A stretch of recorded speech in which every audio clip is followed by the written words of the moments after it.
धनुतरंग ब्रह्मा विष्णू महेश गणपती सूर्यचंद्र वरुण M मिरविती देवी कुबेर हितैषेची व सर्वज्ञानी दागुण मुनी हृदय करुण मिथ्या भानुमदती ज्योतसे ज्याच्या ज्ञानी वासी जगत तसा परे ठाईना सर्प जगत ते स्वतंत्राने स्वयं ब्रह्मविचासे पुण्य पुरुषे सदैव निष्काम बोध प्राप्ती कारणी बधाराम ओनिचाय आत्माप्त काम तरी नमन कोणा करावे म्या सुखम नित्यम स्वप्रकाशम व्यापकम नाम रूपयो अधिष्ठानं बुद्ध्यबोध्यं बुद्धिर्दृग्यतु निर्मलम् अपारं सर्ववेदान्त वेद्यं प्रत्यक् परम देवां नमत्तोऽन्यदिति मे निश्चिता मतिः।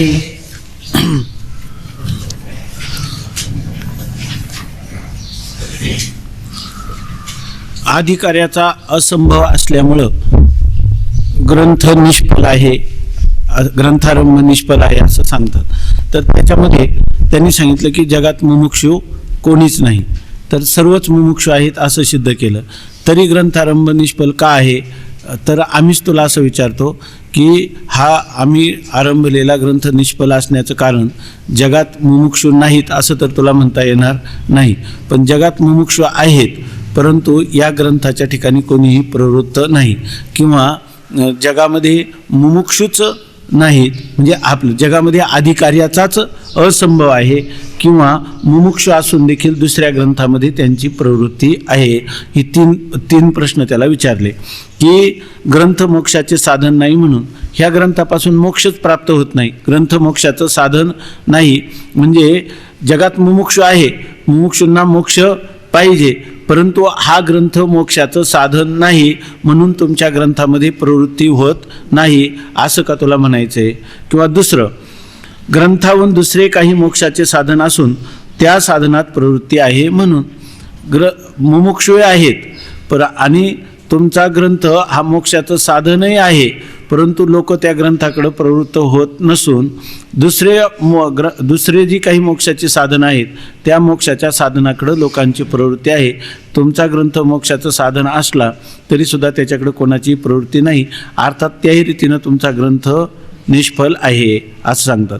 किंवा तिसरा, तुमच्या मोक्षासाठी तुमच्या ग्रंथामध्ये मोक्षाचा अधिकारी सांगितलेला आहे, तर असं जगामध्ये कोणी अधिकारी असणं संभवनीय नाही आणि अधिकाऱ्यालाच मोक्ष प्राप्त होतो असं तुमचं म्हणणं आहे।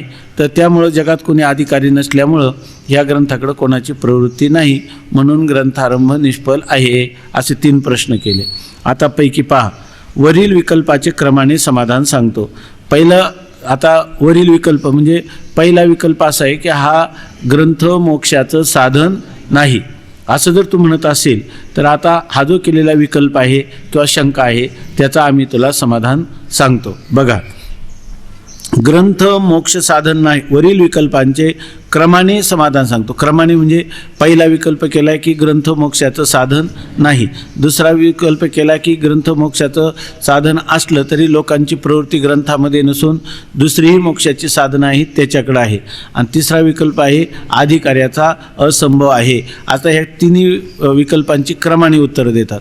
तर पहिला विकल्प आहे की तुमचा ग्रंथ मोक्षाचं साधन नाही, तर त्याला सांगतात की ग्रंथ मोक्ष साधन नाही हे म्हणणे योग्य नाही, आमचा ग्रंथ मोक्षाचं साधन नाही हे तुझं म्हणणंच पहिल्यांदा उचित नाही, कारण जीव ब्रह्मैक्य ज्ञानानेच मोक्ष होतो हा वेदांताचा सिद्धांत आहे आणि ते ज्ञान श्रवणाने होते।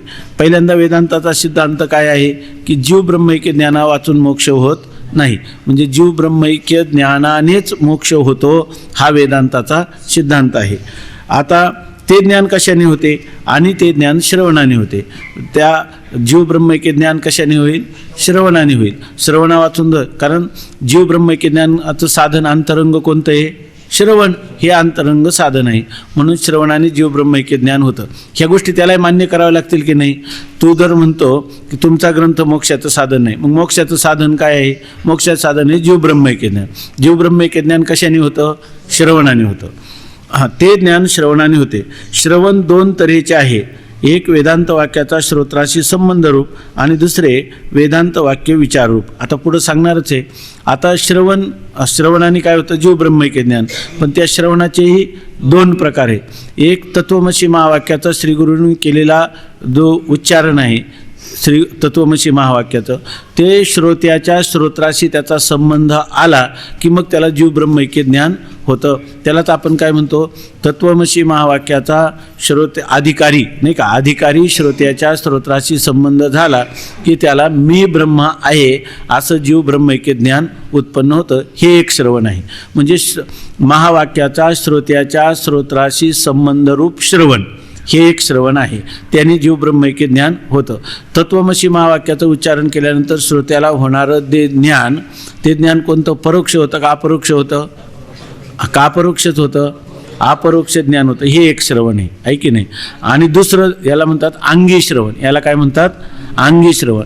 आणि दुसरं कोणतं श्रवण आहे, अंग श्रवण. म्हणजे एक गौण आणि एक प्रधान. अपरोक्ष ज्ञानाला साक्षात कारण होणार कोण आहे, अंगी श्रवण किंवा श्रीगुरूंनी उच्चारलेला तत्वमसी महावाक्याचा श्रोत्याच्या श्रोत्राशी संबंधरूप जे श्रवण त्याला काय म्हणतात, अंगी श्रवण. त्यालाच म्हणतात प्रधान श्रवण किंवा त्याला म्हणतात मुख्य श्रवण. हे एक आहे. आणि दुसरं एक श्रवण आहे, दुसरं आहे वेदांत वाक्य विचाररूप श्रवण. तर आता वेदांत वाक्य विचाररूप श्रवणाचं काय स्वरूप आहे ते आपल्याला पुढं सांगणार आहे. पण पहिलं कोणतं झालं, श्रोत्राशी संबंधरूप श्रवण. आणि दुसरं विचाररूप श्रवण. आता त्या विचाररूप श्रवणाचं स्वरूप काय आहे ते आपल्याला पुढं सांगणार आहेत. आता एक वेदांत वाक्याच्या श्रोताशी संबंधरूप आणि दुसरे वेदांत वाक्य विचाररूप जीव ब्रह्मैक्य ज्ञान प्रथम श्रवणाने होते. प्रथम श्रवण म्हणजे काय, संबंधरूप श्रवणाने काय होतं, जीव ब्रह्मैक्य ज्ञान होतं. शब्दजन्य ज्ञानोत्पत्तीस श्रोत्राशी शब्दाचा संबंधच कारण आहे. शब्दजन्य म्हणजे कोणत्याही शब्दापासून जे ज्ञान उत्पन्न होतं त्याला कारण काय आहे, त्या शब्दाचा श्रोत्राशी होणारा संबंध हेच कारण आहे. हा घट आहे असं जर तुम्हाला ज्ञान झालं तर घट आहे असं दुसऱ्याने उच्चारलेले जे शब्द आहे त्या शब्दाचा श्रोत्याच्या श्रोत्राशी संबंध होतो आणि मग त्याला घटाचं ज्ञान होतं. शब्दजन्य ज्ञानोत्पत्तीस श्रोत्राशी शब्दाचा संबंधच कारण आहे. म्हणून आचार्यांनी उच्चारण केलेल्या महावाक्याचा श्रोत्राशी संयोगच ब्रह्माचे अपरोक्ष ज्ञानास हेतू आहे आणि अवांतर वाक्याचे श्रवण परोक्ष ज्ञानास हेतू आहे. आचार्यांनी उच्चारण केलेल्या महावाक्याचा श्रोत्याच्या श्रोत्राशी संबंध हा अपरोक्ष ज्ञानाला कारण आहे आणि त्यांनी सत्यम ज्ञानम अनंतम ब्रह्म इत्यादी जे काही वाक्याचं उच्चारण केलं तर त्या शब्दापासून म्हणजे अवांतर वाक्यापासून त्या अवांतर वाक्याचा किंवा अवांतर वाक्यातील पदांचा श्रोत्याच्या शब्दाशी श्रोत्राशी संबंध झाला असता अवांतर वाक्याने त्याला कोणतं ज्ञान होतं, परोक्ष ज्ञान होतं. आणि महावाक्याने कोणतं ज्ञान होतं, अपरोक्ष ज्ञान होतं. अपरोक्ष ज्ञानानंतर जर असंभावना असेल तर त्याने वेदांत वाक्य विचारून दुसरे श्रवण करावे. आता जर कोणाला तत्वमसी महावाक्य सांगितलं तर त्याला ज्ञान कोणतं होतं, अपरोक्ष ज्ञान होतं. पण अपरोक्ष ज्ञान झाल्यानंतरही जर त्याला संशय असतील किंवा असंभावना नावाचा दोष असेल आणि विपरीत भावना नावाचा दोष असेल तर त्याला पुन्हा आपल्या इथे असंभावनाच घ्यायचं. त्याच्या ठिकाणी कोणती असंभावना नावाचा दोष असेल तर त्याला पुन्हा वेदांत विचाररूप दुसरं श्रवण करावं. आता असंभावना म्हणजे कोणते, प्रमाण जी वेदवाक्य त्या प्रमाण असणारी वेदवाक्य ही जीव ब्रह्मैक्य प्रतिपादक आहेत किंवा कर्म उपासना प्रतिपादक आहेत असा जो संशय त्याला काय म्हणायचं, वेदवाक्य काय आहेत, प्रमाण. म्हणजे प्रमाण असणाऱ्या वेदवाक्याविषयी त्याच्या अंतःकरणात संशय निर्माण झाला म्हणून याला काय म्हणतात, प्रमाणगत संशय किंवा त्याचंच नाव आहे प्रमाण असंभावना. असा प्रमाण असंभावना नावाचा प्रतिबंध किंवा दोष निर्माण झाला तर मग पुन्हा वेदांत वाक्य विचाररूप दुसरं श्रवण करावं लागतं, आहे की नाही. वेदांत वाक्य विचाररूप दुसरं श्रवण करणं त्याला भाग आहे. दुसरं श्रवणामध्ये काय पुन्हा करावं लागेल, त्याचं काय स्वरूप आहे, वेदांत वाक्य विचाररूप श्रवणाचं काय स्वरूप आहे. तर त्याला सांगितलं त्यांनी, युक्तीने उपक्रम उपसंहारादी पाहून वेदांत वाक्याच्या तात्पर्य निश्चयात श्रवण असं म्हणतात. हे कोणतं श्रवण झालं? वेदांत वाक्य विचार रूप श्रवण. बरोबर आहे ना? वेदांत वाक्य विचार रूप श्रवण. लक्षात येत आहे ना? हे चाललेलं लक्षात येत आहे ना? म्हणजे त्यावेळेला त्याला पुन्हा काय करावं लागतील? युक्ती. इथं युक्ती कोणत्या? उपक्रम उपसंहारादी षडलिंग. उपक्रम उपसंहार अर्थवाद अपूर्वता फल आणि काय उपपत्ती याच्याद्वारा अभ्यास अपूर्वता फल या सर्वांचा विचार केला पाहिजे. म्हणजे ते वेदांत वाक्य विचारूप श्रवण. पुन्हा त्याला काही श्रवण करत असताना त्या उपक्रम उपसंहार काय आहेत? अर्थवाद अपूर्वता फल. आणि मग त्याच्यावरून त्याला वेदांत वाक्याचा निश्चय होईल. मग त्याला प्रमाण आपलं जीवब्रह्माचं ऐक्य प्रतिपादन करणारी जी वेदांतातली वाक्य त्याच्याविषयी अंतःकरणात कोणताही संशय राहणार नाही. आहे की नाही? मग हे वेदांत विचारूप श्रवण कळलं ना? बरोबर ना? याला कोणतं श्रवण म्हणतात? अंग श्रवण. याला काय म्हणतात? किंवा याला म्हणायचं गौण. अशा प्रकारचं श्रवण. खरं मुख्य श्रवण प्रधान श्रवण किंवा अंगी श्रवण कोणतं आहे? तत्वमसी महावाक्याचं श्रवण. आहे की नाही? त्यांनी होणारं ज्ञान कोणतं होतं? अपरोक्ष ज्ञान होतं. ठीक आहे ना? इथपर्यंत काही नाही ना? आता बरं हे ज्ञान त्यांनी इथं असं लिहिलेलं आहे की अपरोक्ष ज्ञानानंतर जर असंभावना असेल, म्हणजे याचा अर्थ अपरोक्ष ज्ञानानंतर म्हणजे अपरोक्ष ज्ञानानंतर म्हणतात म्हणजे याचा अर्थ तत्वमसी महावाक्य त्यांनी आधीच ऐकलंय का? ऐकलं की नाही? कारण तत्वमसी महावाक्याने काय होतं? अपरोक्ष ज्ञान. का तत्वमसी महावाक्यानेच अपरोक्ष ज्ञान होतं का अपरोक्षच होतं? मग आता इथं म्हणतात अपरोक्ष ज्ञानानंतर म्हणजे याचा अर्थ तत्वमसी महावाक्याचं श्रवण करून त्याला अपरोक्ष ज्ञान झालेलंही आहे. पुढं म्हणतात जर म्हणजे याचा अर्थ ज्याला तत्वमसी महावाक्याने अपरोक्ष साक्षात्कार झाला त्याला कोणत्याही प्रकारचा संशय राहत नाही. ऐकी नाही? संशय जर राहिला नाही तर त्याला वेदांत विचाररूप दुसरं श्रवण करण्याची आवश्यकता आहे का? नाही. पण जर संशय आला तरच. ऐक नाही? जर सांगतात म्हणजे याचा अर्थ जर तर म्हणजे असं असेल तर वेदांत महावाक्याचं श्रवण केलं अपरोक्ष ज्ञान झालं आणि तरी जर त्याला प्रमाणगत संशय आला पण खरं आपण ऐकलं बरं का, परंतु वेदांत वाक्याचं तात्पर्य हेच आहे का? वेदांत वाक्य कर्म उपासना प्रतिपादन परक आहेत की जीव ब्रह्म ऐक्य प्रतिपादन करणारी आहेत असा जर त्याला शंका आली अशी जर त्याला शंका आली तर त्यांनी काय पुन्हा वेदांत विचाररूप दुसरं श्रवण करायचं. आता दुसरं श्रवण केलं आणि त्याची प्रमाण असंभावना दूर झाली. परंतु एखाद्याला पुन्हा श्रवण केलं आणि पुन्हाही जर वाटलं तर असं जरी झालं माझ्या आयुष्याचा बराच काळ गेला वेदांत वाक्य काय सांगतात जीव ब्रह्मैक्य प्रतिपादन परक आहेत पण मला पुन्हा वाटतं की खरंच वेदांताचं तात्पर्य असलं तर बरं, नाही तर भेदबुद्धीने केलेली उपासना किंवा केलेलं जे कर्म आहे ते कर्मही मोक्षाला प्राप्त करून देणार आहे, उपासनाही मोक्षाला प्राप्त करून देणारी आहे. आणि इथं तर आपण तात्पर्य काढलं जीव ब्रह्मैक्य ज्ञानानेच मोक्ष होतो. पण हे तात्पर्य जर समजा नसलं त्यांचं तर मग माझं काय होईल? कर्म उपासनाही खंडित झाली आणि ते आम्हाला मोक्षही मिळाला नाही असं तर नाही ना व्हायचं. तेव्हा वेदाचं तात्पर्य काय आहे हे तर आम्हाला निश्चित करावं असं वाटलं तर त्यांनी पुन्हा काय करायचं? वेदांत विचाररूप तिसरं श्रवण करायचं, वेदांत विचाररूप चौथं श्रवण करायचं. आणि कुठपर्यंत करायचं? जोपर्यंत प्रमाण असंभावना नावाचा प्रतिबंध दूर होत नाही तोपर्यंत करायचं. तेव्हा लोकांनी असं नाही म्हणायचं किंवा 12 वर्ष झाले श्रवण करतो अजून प्रमाण संभावना गेली नाही, काय करू काय त्याचं साधन तेच आहे वेदांत विचाररूप श्रवण करणं, तेच पुन्हा पुन्हा करायचं. याचा अर्थ असा एक अधिकारी आहे की ज्याला अपरोक्ष ज्ञान झालं आणि त्याच्या अंतःकरणात प्रमाणगत कोणताही संशय आला नाही. असे अधिकारी कमी असतात पण आहेत, आहे की नाही? आणि जर अपरोक्ष ज्ञानानंतर त्याला असंभावना नावाचा दोष निर्माण झाला तर त्याला वेदांत विचाररूप दुसरं श्रवण करण्याची आवश्यकता आहे. त्या विचाररूप श्रवणाने वेदांत वाक्य अद्वितीय ब्रह्माचे प्रतिपादक आहेत किंवा कर्म उपासना प्रतिपादक आहेत या प्रमाण असंभावनेची अर्थात संशयाची निवृत्ती होते आणि जीवब्रह्माची एकता सत्य आहे किंवा भेद सत्य आहे अशी जी प्रमेय असंभावना अर्थात प्रमेयाविषयी संशय ती मनने करून निवृत्त होते आणि देहादिकाच्या ठाई सत्यत्व बुद्धी हीच विपरीत भावना ती निधिध्यासनाने निवृत्त होते. आता विचारूप श्रवणाने काय होतं, वेदांत वाक्य अद्वितीय ब्रह्माची प्रतिपादक आहेत किंवा कर्म उपासना प्रतिपादक आहेत या संशयाची निवृत्ती होते. आणि त्याच्यानंतर हा एक संशय झाला. दुसरा संशय कोणता येतो, प्रमेया संभावना. जर समजा तुम्हाला प्रमाणगत संशय असेल तर तुम्ही साधन काय केलं पाहिजे, श्रवण केलं पाहिजे. आता समजा तुमचा वेदांत वाक्याचा तात्पर्य निश्चय झाला की वेदांत वचनं ही अद्वितीय ब्रह्माचीच प्रतिपादक आहेत, कर्म उपासना प्रतिपादक नाही. म्हणजे त्यांचा मुख्य उद्दिष्ट हे कर्म उपासना प्रतिपादन करण्यात नाही.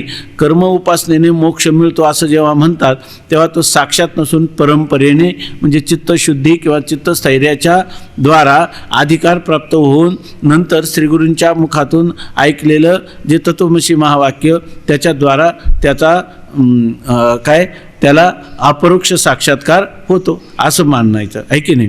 बरं, आता तुम्हाला प्रमाणगत संशय नाही, परंतु प्रमेय म्हणजे जो सिद्धांत आहे त्या सिद्धांतामध्ये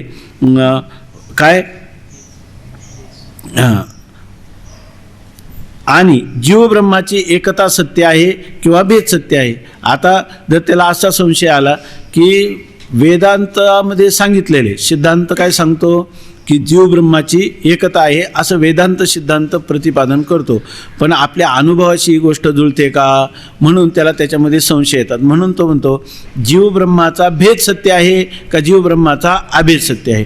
कारण श्रवणामध्ये काय सांगितलं, जीवब्रह्माचा अभेद सत्य आहे. तो म्हणतो जीवब्रह्माचा अभेद सत्य आहे का जीवब्रह्माचा भेद सत्य आहे. म्हणजे ही त्याला कशाविषयी प्रमेय किंवा वेदांताचा जो सिद्धांत आहे की जीवब्रह्माची एकता सत्य आहे असं त्याचं जे म्हणणं आहे त्याविषयी त्याला संशय आला. म्हणून तो काय म्हणतो, त्याच्या मनात कोणता संशय आला, प्रमेयाविषयी संशय आला. त्यालाच काय म्हणतात प्रमेय असंभावना. आणि ही जर प्रमेय असंभावना नावाचा दोष दूर करायचा असला किंवा प्रतिबंध दूर करायचा असला तर त्याचं नियत साधन काय आहे, मनन हे साधन आहे. आणि मननाचं स्वरूप काय आहे, मननाचं स्वरूप काय आहे, जीवब्रह्माच्या एकतेला जीवब्रह्माच्या अभेद निश्चयाला किंवा एकतेला साधक आणि जीवब्रह्माच्या भेद निश्चयाला बाधक असं यौक्तिक अद्वैत ब्रह्मचिंतनाला या ठिकाणी मनन असं म्हणतात. तर यौक्तिक शब्दाचा काय अर्थ घ्यायचा, मागं युक्तीने सांगितलं श्रवणामध्ये, तिथं श्रवणामध्ये युक्ती कोणती आहेत,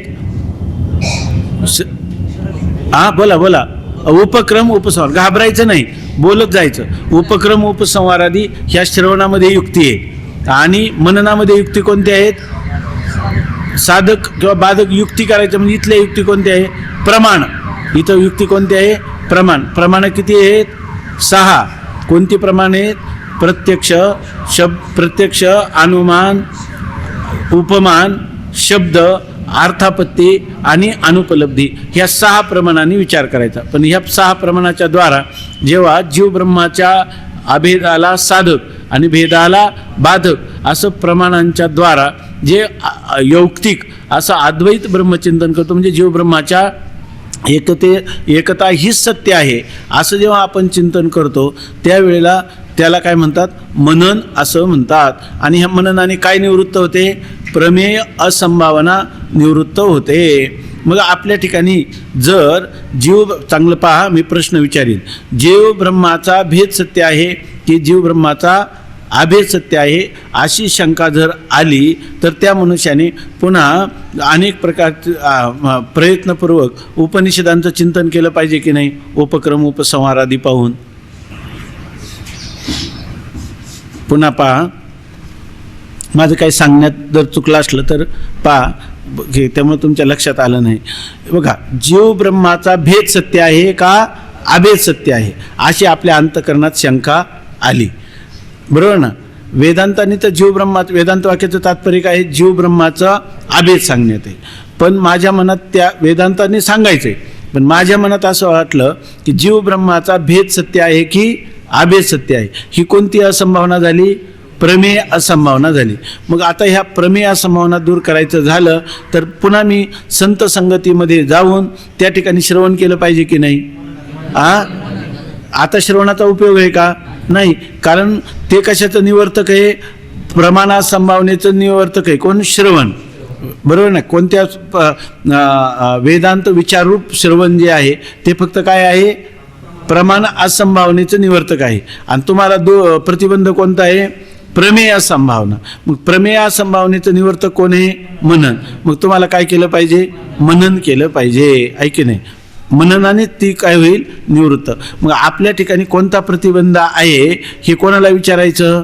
गुरूंना विचारायचं. का आपल्याला जाणवण्यासारखं आहे? हे आपल्या स्वसंवेद्य आहे की नाही? स्वसंवेद्य. आपल्याला जर तो संशय असेल तर त्या संशयाचं निराकरण करणारं जे साधन आहे तेच आपण केलं पाहिजे की नाही? बरोबर आहे ना? आपल्याला जर नागपूरला जायचं असेल तर आपण मुंबईच्या गाडीत बसलो तर नागपूरला कधी पोहोचू? तुम्ही म्हणाल पृथ्वी गोल आहे म्हणून पोहोचेल, पण म्हणजे आता ते केव्हा पोहोचेल काही सांगता येणार नाही. म्हणून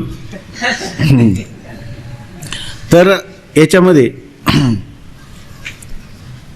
मग आपण हे पण पाहिलं मननाचं स्वरूप काय आहे? घटाकाश मठाकाश आपण पाहिलं ना.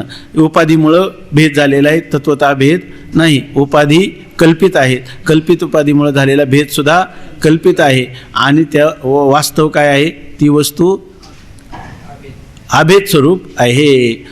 घटाकाश आणि मठाकाशाचा अभेदच आहे. मग भेदाची कल्पना कशामुळे? मठ आणि घट ह्या उपाधीच्या मुळे. घट आणि मठ उपाधी मिथ्या आहेत. त्यांचा जर परित्याग केला तर आकाश मूळचं एकच आहे. म्हणजे उपाधिकृत भेद आहे आणि तत्वतः हा अभेद आहे असं आपल्याला कळेल. हे जे घटाकाश मठाकाश यांचं किंवा जगन मिथ्यात्वासाठी आपण मृगजलाच्या दृष्टांताचं चिंतन करू आहे की नाही? याला काय म्हणतात? मनन, आहे की नाही? मननाने कोणतं होतं दूर? प्रमेय असंभावना नावाचा प्रतिबंध दूर होतो. आता तिसरा प्रतिबंध सांगितला. आणि देहादिकाच्या ठाई सत्यत्व बुद्धी हीच विपरीत भावना. आता श्रवणाचं वेदांताचं तात्पर्य कळतं. नंतर मननाने काय आहे? मननाने प्रमेय असंभावना ही निवृत्त होते. जीव ब्रह्माचा भेद सत्य नसून अभेद सत्य आहे. पण व्यवहारात जीवनामध्ये स्वतः प्रत्यक्ष अनुभवाला गेला तर मी म्हणजे कोण आहे? देह आहे. आणि देह हा काय आहे? सत्य आहे. म्हणजे देहाविषयीची सत्यत्व बुद्धी, जगताविषयीची सत्यत्व बुद्धी ती आहेच की नाही त्याची? तशीच. मग असा जर मनुष्य असेल तर त्याला काय झालं? विपरीत भावना झाली. तो आहे ब्रह्मरूप आत्मा आणि तो काय म्हणायला लागला? मी आहे देह. वास्तविक त्याने वेदांताचं श्रवण केलं की नाही? मनन केलं की नाही? मग त्याला प्रमाणा संभावना आहे का आता प्रतिबंधक? प्रमेया संभावना आहे का प्रतिबंधक? त्याला प्रतिबंध कशाचा आलाय? विपरीत भावनेचा. मग विपरीत भावना म्हणजे काय? देह मी आहे अशी भावना त्याला झालेली. मग आता मी देह आहे ही भावना जी आहे ती श्रवणाने निवृत्त होईल का? मननाने निवृत्त होईल का? नाही. ती विपरीत भावना कशाने निवृत्त होईल? निधिध्यासनाने. निधिध्यासन कशाला म्हणतात? अनात्माकार. मी देह आहे म्हणजे कोण आहे? अनात्मा. अनात्मा मी आहे म्हणायला लागला. वृत्ती काय सांगते? मी देह आहे. मग त्या अनात्माकार वृत्तीचा काय करायचा? परित्याग. आणि काय करायचं? आत्म्याकार अंतकरणाच्या वृत्तीची स्थिती करायची. मी काय? अनात्माकार वृत्तीचा परित्याग करून आत्माकार अंतकरण जीव ब्रह्मैक्याकार ना. जीव ब्रह्मैक्याकार अंतकरणाच्या वृत्तीच्या स्थिती म्हणजे ती वृत्ती काय झाली पाहिजे? स्थिर झाली पाहिजे. म्हणजे अगोदर थोडा प्रयत्न करावा लागेल आपल्याला. अनंत जन्माच्या संस्काराने मी देह आहे अशी विपरीत भावना होईल. आणि मी देह आहे अशी विपरीत भावना झाली, आता झाली का 1 तासाने ती निवृत्त करायची का? लगेच करायची?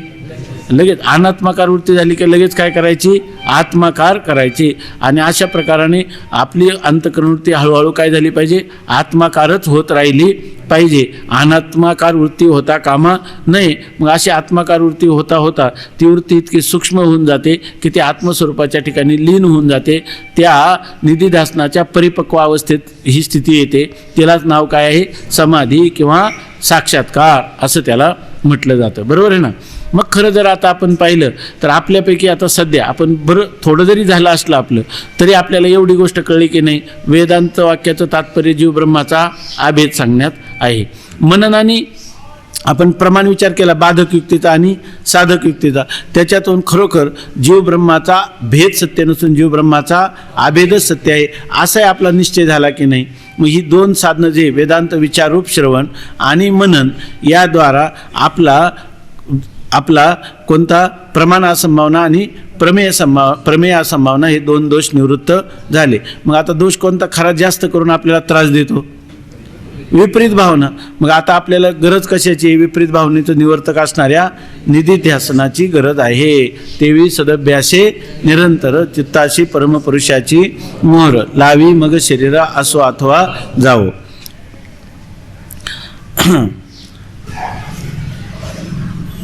आणि देहादिकांच्या ठाई सत्यत्व बुद्धी हीच विपरीत भावना ती निधिध्यासनाने निवृत्त होते. या विवेचनावरून आतापर्यंत झालेलं जे आपलं विवरण किंवा विवेचन झालं, निरूपण झालं, याच्यावरून काय सिद्ध होतं?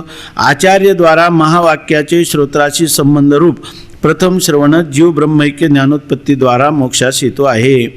याच्यावरून आतापर्यंत असं सिद्ध झालं की आचार्यांच्या द्वारा, आचार्य म्हणजे कोण? जे श्रोत्रिय ब्रह्मनिष्ठ आणि दयाळू अशा आचार्यांच्या द्वारा उच्चारण केलेल्या तत्वमसी महावाक्याचा अधिकारी श्रोत्याच्या श्रोत्राशी संबंध हेच अपरोक्ष ज्ञानाला हेतू आहे असं सिद्ध झालं. आणि विचाररूप दुसरे श्रवण मनन आणि निधिध्यासन ही असंभावनादी निवृत्तीद्वारा मोक्षास हेतू आहेत. आणि असं हे कळलं आपल्याला, म्हणजे मुख्य काय आहे? अंगी श्रवण जे आहे ते जीव ब्रह्मैक्य ज्ञानाला कारण होतं. आणि दुसरे जे आहेत वेदांत विचाररूप श्रवण हे काय करतं? प्रमाण असंभावनेला निवृत्त करतं. मनन काय करतं? प्रमेय असंभावनाला निवृत्त करतं. आणि निधिध्यासन काय करतं? विपरीत भावनेची निवृत्ती करतं. असं आत्तापर्यंत आणि ही निवृत्ती केली का मग ते काय होतात? मोक्षाला हेतू. पण विचाररूप श्रवण मनन निधिध्यासन हे साक्षात जीव ब्रह्मैक्य ज्ञान करून देतात का जीव ब्रह्मैक्य ज्ञानाच्या आड आलेल्या प्रतिबंधाची निवृत्ती करतात? प्रतिबंधाची निवृत्ती करतात. श्रवण म्हणजे कोणतं? अंगी श्रवण प्रतिबंधाची निवृत्ती करतं का अंग श्रवण प्रतिबंधाची निवृत्ती करतं? अंग श्रवण. आणि अंगी श्रवण काय करतं? जीव ब्रह्मैक्य ज्ञान करून देतं, जीव ब्रह्मैक्य ज्ञानच करून देतं. ह्याच्याविषयी आपल्याला काही संशय राहिला का? आता नाही. हे सगळं ठीक आहे ना? हे सगळा जो ग्रंथ आहे अत्यंत महत्त्वाचे, हे विचार अत्यंत महत्त्वाचे. आणि आपल्याला एकदम ते विचार अगदी जसं आपण तळहातावरचा आवळा पाहतो तसा आपला निश्चय झाला पाहिजे की या ठिकाणी अंगी श्रवणाने काय होतं? अपरोक्ष ज्ञान होतं. अंग श्रवणाने प्रतिबंधाचीच निवृत्ती होते, मननाने प्रमेय असंभावनेचीच निवृत्ती होते. आणि विपरीत भावना ही निधिध्यासना वाचून निवृत्त होतच नाही. अशा प्रकारचे हे आपल्याला जे गणित आहेत, आहे की नाही, ही गणितातले जे प्रमेय आहेत, सिद्धांत आहेत, ते आपले काय झाले पाहिजे? ठोस भरीव आपल्या अंतःकरणात त्याच्याविषयी कोणताही संशय नाही असं झालं पाहिजे. इथं संशयाचं स्वरूप देऊ द्या, पण आपल्या ठिकाणी संशय राहिला की नाही, आहे की नाही, आणि असला तर तो कोणता आहे? प्रमाणगत आहे की प्रमेयगत आहे की विपरीत भावनेचा आहे? हे आपल्याला कळलंच पाहिजे. आता वेदांत म्हणजे उपनिषदे. कोणत्या मुद्द्याचं चिंतन चाललंय आपलं? की तो काय म्हणतो? हा ग्रंथ मोक्षाचं साधनच नाही. मग आता त्याला सांगतात मोक्ष कशाने होतो? जीव ब्रह्मैक्य ज्ञानाने होतो. ही तर गोष्ट तुला मान्य आहे ना? ते जीव ब्रह्मैक्य ज्ञान कशाने होतं? श्रवणाने होतं. कोणत्या श्रवणाने होतं? अंगी श्रवणाने होतं. किंवा त्याला काय म्हणतात? श्रोत्राशी संबंधरूप श्रवणाने, महावाक्याचा श्रोत्राशी संबंधरूप श्रवणाने होतं. मग एक संबंधरूप श्रोत्राशी संबंधरूप श्रवण आहे आणि दुसरं कोणतंही वेदांत वाक्य विचाररूप श्रवण आहे. तर असं ही साधनं आहेत. बाकीची जी साधनं आहेत विचाररूप श्रवणापासून ती प्रतिबंधाची निवर्तिक आहेत. आणि प्रतिबंध निवृत्त झाले की जीव ब्रह्मैक्य ज्ञान होतं. म्हणजे ती साधनं प्रतिबंध निवृत्तीद्वारा जीव ब्रह्मैक्य ज्ञानाला हेतू आहेत. एवढा हिशेब आपल्याला आत्तापर्यंत कळला. एवढं जर आपल्याला पक्कं झालं तर आत्तापर्यंत झालेलं जेवढं काही आपलं चिंतन आहे ह्या प्रथम तरंगातलं किंवा मंगलाचरणातलं त्याचं सार्थक झालं असा त्याचा अर्थ. याच्याविषयी आपल्याला काही संशय राहता कामा नाही. संदेहाच्या सुटल्या गाठी झालो पोटी शीतळ. आता वेदांत म्हणजे उपनिषदे ती या ग्रंथाहून निराळी आहेत हे खरे. तथापि त्या वाक्यांच्या समानार्थक प्राकृत वाक्य या ग्रंथात आहे. तो काय म्हणतो, हा ग्रंथ मोक्षाचं साधन नाही. मग आता तुम्हाला असं ज्ञान व्हायला साधन कोण आहे? उपनिषद. ऐकन त्यालाच काय दुसरं नाव आहे? वेदांत. मग वेदांताच्या श्रवणाने ही गोष्ट घडते असं कदाचित तू म्हणशील. आता वेदांत म्हणजे उपनिषद आहे, ती या ग्रंथाहून निराळे आहेत. वेदांत म्हणजे तुमचा विचारसागर आहे का? ह्या वेदांत किंवा उपनिषद ही या ग्रंथाहून वेगळं आहे. तथापि त्या वाक्यांच्या समानार्थक प्राकृत वाक्य या ग्रंथात आहेत. आता ते म्हणाल की उपनिषदातली वाक्य नाही तुमच्या ग्रंथात, त्यामुळं हा ग्रंथ मोक्षाचं साधन नाही. पण उपनिषदाची वाक्य जसं तत्वमसी म्हणतात तसं आम्ही सुद्धा म्हणतो तो अपार शुद्ध परमात्मा मीच असे. मराठीमध्ये पण तशा अर्थाची वाक्य आहेत की नाही? मराठीमध्ये सुद्धा तशा अर्थाची वाक्य आहेत. म्हणजे आमच्या ग्रंथातही प्राकृत भाषेमध्ये त्या उपनिषदाच्या समान अर्थाची वचनं किंवा वाक्य आहेत. जसे उपनिषदादी ग्रंथाच्या श्रवणाने म्हणजे विचाराने ज्ञान होते, तसे या प्राकृत ग्रंथाच्या विचारूप श्रवणानेही ज्ञान होते. जसं उपनिषदादी ग्रंथ तर तुम्ही ऐकले, त्याचं श्रवण केलं तर तुम्हाला ज्ञान होईल. मग त्या उपनिषदांचाच प्राकृत भाषेत अर्थ सांगणारी जर त्याच्या समान अर्थाची वचनं असतील तर त्यांनी तुम्हाला जीव ब्रह्मैक्य ज्ञान होईल की नाही? ते काय म्हणणे, तत्वमसी ते तू आहेस, आणि आम्ही काय म्हणू, ते तू आहेस. असं जरी म्हटलं तर ते म्हणजे कोण आहे? ते ब्रह्मच आहे. तू म्हणजे कोण आहे? लक्ष असणारा आत्माच आहे, आणि त्या आत्म्याचं ब्रह्माचं अखंड ऐक्य आहेच आहे. असं जरी तू उपनिषदादिकांचा अभ्यास केला नाही तरी आमच्या ग्रंथातूनही तुला कळेलच की नाही जीव ब्रह्माची एकता. तसे या प्राकृत ग्रंथाच्या विचारूप श्रवणानेही ज्ञान होते. या रीतीने ज्ञानोत्पत्तीद्वारा हा ग्रंथ मोक्षास येतो आहे. म्हणजे याचा अर्थ काय, ज्ञान उत्पन्न झालं तर मोक्ष होतो.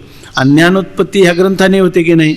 उपनिषदाने होते. पण उपनिषदाच्या समानार्थक वाक्य आमच्या ग्रंथात असल्यामुळं या ग्रंथाचं श्रवण करून देखील तुम्हाला काय होईल?